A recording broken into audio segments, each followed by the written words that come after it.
welcome back sa ating channel mga kaibigan. Katatapos lang ng laban between Lamont Rhodes and Pitbull Cruz mga kaibigan.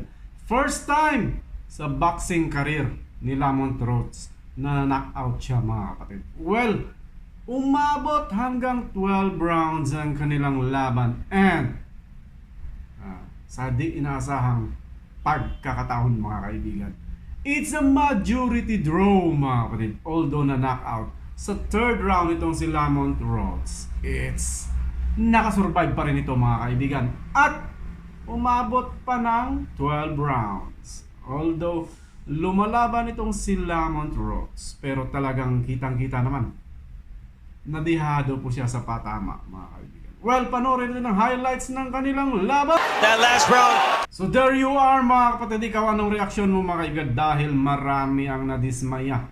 Maraming mga boxing fans ang nagsasabing dapat panalo daw itong si Pitbull Cruz mga kaibigan. Well, wala tayong magagawa dahil ganyan talaga ang boxing. Marami ang namamaling akala mga kaibigan. Well, panoorin natin ang mga update sa sunod na laban ni Pitbull Cruz mga kaibigan. Siya pa rin ang champion mga kapatid sa light welterweight mga kaibigan. So thank you so much for watching and see you in our next video. Bye bye.